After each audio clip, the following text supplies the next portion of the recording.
श्री स्वामी समर्थ. कृपादृष्टीमध्ये तुमचं मनापासून स्वागत. मित्रांनो, कधी विचार केलाय का की आपण वर्षभर मेहनत करतो, सेवा करतो, तरीही घरात पैसा का टिकत नाही? सतत कटकटी का होतात? घराला कोणाची तरी दृष्ट लागल्यासारखं का वाटतं? याचं उत्तर तुमच्या घराच्या उंबरठ्यात दडलंय. गुढीपाडवा. गुढीपाडवा म्हणजे केवळ नवीन वर्ष नाही, तर तुमच्या नशिबाचा बंद दरवाजा उघडण्याची संधी आहे. जर या पाडव्याला तुम्ही तुमच्या उंबरठ्यावर या 5 गुप्त गोष्टी लिहिल्या, तर मी तुम्हाला सांगते, स्वामी महाराज स्वतः तुमच्या वास्तूत येतील आणि तुमचं दुःख कायमचं मिटवून टाकतील.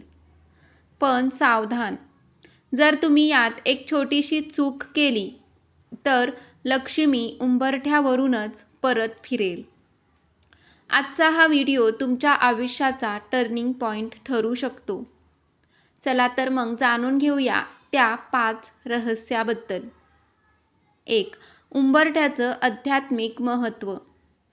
मित्रांनो, आपण घराला रंग लावतो, फर्निचर करतो, पण उंबरठ्याकडे दुर्लक्ष करतो. शास्त्रात सांगितलंय की उंबरठा हा घराचा कमांड सेंटर असतो. आपल्या हिंदू धर्मात उंबरठ्याला नरसिंह देवाचं स्थान मानलं जातं. हिरण्यकश्यपूचा वध करताना देवानं उंबरठ्याचीच निवड का केली? कारण ते स्थान मर्यादा आहे. जेव्हा तुम्ही उंबरठा ओलांडता तेव्हा तुम्ही बाहेरील जगातील नकारात्मक ऊर्जा घेऊन घरात येत असता. जर हा उंबरठा चार्ज असेल तरच तो नकारात्मकता रोखू शकतो. गुढीपाडवा हा 3.5 मुहूर्तांपैकी एक असल्यानं या दिवशी ब्रह्मांडातून सर्वाधिक सकारात्मक लहरी जमिनीवर येत असतात. म्हणूनच या दिवशी उंबरठ्यावर विशिष्ट चिन्ह काढणं म्हणजे स्वामींच्या कृपेला डाउनलोड करण्यासारखंच आहे. पहिली गोष्ट, हळदीचं सिद्ध स्वस्तिक. पहिली आणि सर्वात महत्त्वाची गोष्ट म्हणजे स्वस्तिक. पण हे साधे स्वस्तिक नाही, तर ते सिद्ध असायला हवे. पाडव्याच्या दिवशी सकाळी लवकर उठून उंबरठा स्वच्छ पुसून घ्या.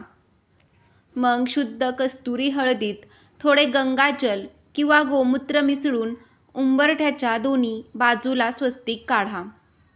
स्वस्तिक काढताना अनेक लोक मोठी चूक करतात. ते मधून रेषा एकमेकांना छेदतात. तसे न करता 4 बाजूंनी रेषा आणून मग मध्ये 4 टिपके द्या. हे 4 टिपके म्हणजे धर्म, अर्थ, काम आणि मोक्ष आहेत.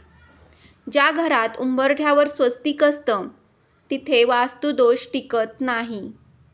हळदीचा पिवळा रंग हा गुरुग्रहाचं प्रतीक आहे आणि जिथे गुरु प्रबळ तिथे स्वामींची कृपा अखंड वाहते.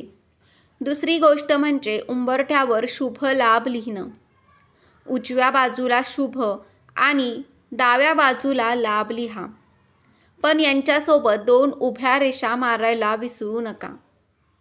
या रेषा म्हणजे गणपती बाप्पाच्या पत्नी रिद्धी आणि सिद्धी आहेत.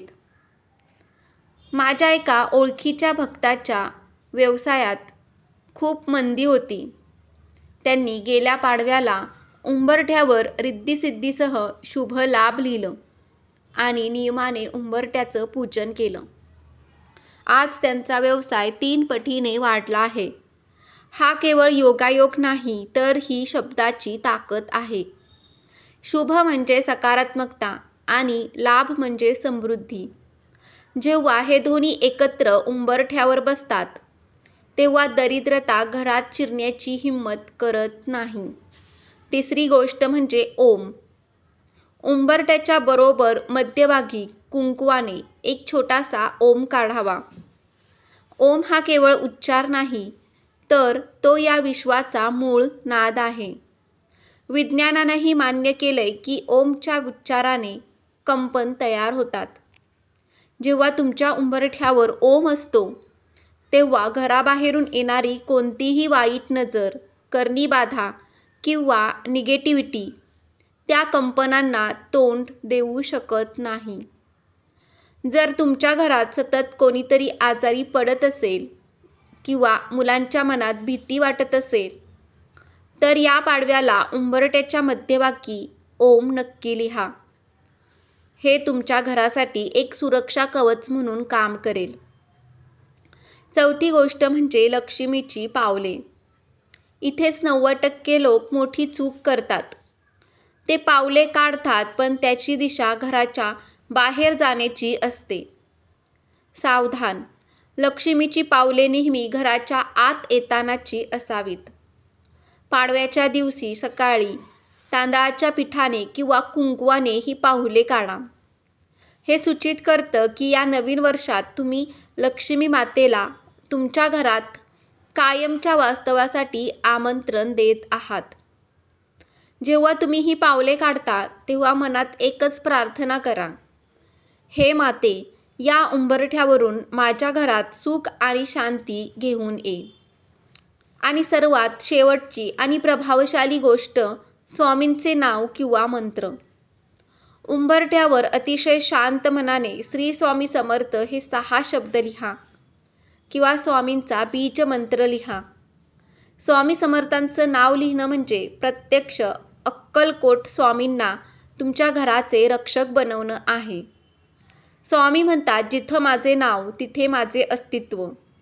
जेव्हा तुम्ही उंबरठ्यावर हे नाव लिहिता तेव्हा घराचा उंबरठा हा केवळ लाकूड राहत नाही, तर ते एक तीर्थक्षेत्र बनतं.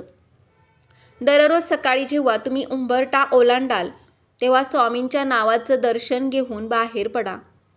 तुमचं प्रत्येक काम निर्विघ्नपणे पूर्ण होईल, हा माझा शब्द आहे. या 5 चुका टाळा. मित्रांनो, उपाय तर सांगितले, पण हे नियम पाळले नाही तर त्याचे फळ शून्य मिळेल. 1. या 5 गोष्टी लिहिताना चुकूनही काळ्या रंगाचा वापर करू नका. उंबरठ्यावर या चिन्हांवर कधीही पाय देऊ नका. घराचा उंबरठा कधीही खिळखिळा किंवा तुटलेला नसावा. तो त्वरित दुरुस्त करा. उंबरठ्यापाशी कधीही कचरा किंवा घाण ठेवू नका. सर्वात महत्त्वाचं म्हणजे उंबरठ्यावर लिहिताना मनात कुणाबद्दलही राग किंवा द्वेष ठेवू नका. प्रसन्न मनाने ही सेवा करा. तर स्वामी भक्तांनो, या गुढीपाडव्याला हा उंबरठ्याचा उपाय नक्की करून पहा. तुम्हाला याचे फळ 7 दिवसाच्या आत दिसायला सुरुवात होईल. स्वामी महाराज तुमच्या पाठीशी आहेत, फक्त श्रद्धेने पाऊल टाका. तुम्हाला आमचा हा प्रयत्न कसा वाटला? तुमच्या मनात काही शंका असेल किंवा तुम्हाला स्वामींचा एखादा प्रचिती देणारा अनुभव आला असेल तर तो कमेंट बॉक्समध्ये नक्की लिहा. तुमच्या एका कमेंटमुळे हजारो भक्तांची श्रद्धा दृढ होऊ शकते. व्हिडिओ मनापासून आवडला असेल तर कृपादृष्टी चॅनेलला आत्ताच सबस्क्राईब करा, लाईक करा आणि व्हिडिओ तुमच्या नातेवाईकांना आणि मित्रांना शेअर करा, जेणेकरून त्यांनाही स्वामींची कृपा मिळेल. श्री स्वामी समर्थ. जय जय स्वामी समर्थ. श्री गुरुदेव दत्त.